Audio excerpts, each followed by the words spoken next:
apa sholat? Kewajiban. Ada lagi? Baik. Kalau kita memaknai sholat sekedar kewajiban, nanti sifat sholatnya untuk menggugurkan wajibnya saja. Bahasa gampangnya, yang penting sholat. Mau sholatnya khusyuk, mau tidak, yang penting sholat. Tapi ketika Allah memilihkan kata ini pun, itu bukan hampa makna. Ada makna yang sangat dalam sekali. Baik, teori mengatakan secara logika, orang yang punya koneksi dengan sosok yang punya segala hal, bukankah lebih mudah hidupnya? Maka kalau kita terkoneksi dengan Allah, kita mudah mengakses semua hal yang kita harapkan tadi.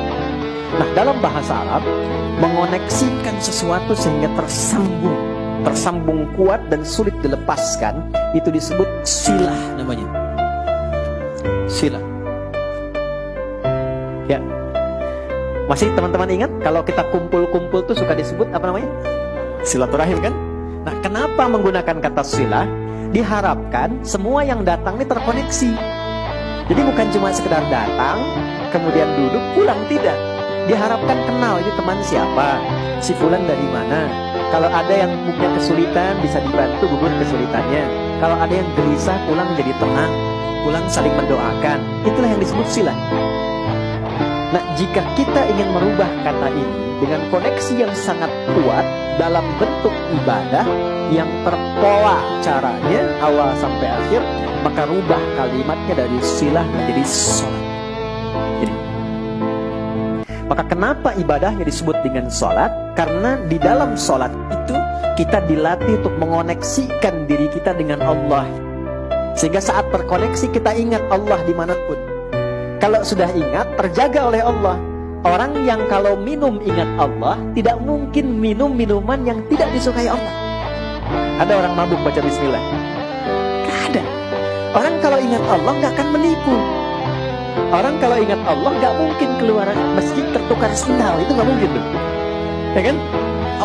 Orang kalau ingat Allah gak akan menyakiti, karena ingat. Nah, ini yang dimaksudkan Quran surah ke-20 ayat ke-14. Ini konsep dasarnya ini. Ya, innani anallahu la ilaha illa ana fa'budni. Akulah Allah yang menguasai segalanya, satu-satunya Tuhan yang punya semua akses dalam kehidupan. Maka kalau Anda ingin mendapatkan semua kemudahan, fa'budni, terhubunglah denganku, mendekat kepadaku. Gimana caranya ya Allah? Wa aqimis shalah, tunaikan salat untuk mengoneksikan dirimu li dzikri, supaya engkau tersambung denganku. Ini dengan Allah. Jelas? Nah, karena itulah dalam salat ketika kita tersambung, kita mengungkapkan semua harapan-harapan kita, termasuk mencurahkan kesulitan-kesulitan kita, sehingga kita meminta solusi. Bukankah dalam salat kita mengatakan iyyaka na'budu wa iyyaka nasta'in? Perhatikan baik-baik. Ini janji yang disampaikan oleh Allah melalui lisan Nabi. Siapapun orang yang sholatnya benar, berniat mengoneksikan dirinya kepada Allah, itu baru baca Al-Fatihah sampai kalimat iyyaka na'budu wa iyyaka nasta'in, dari mulai wudu sampai dengan kalimat itu, perhatikan jawabannya.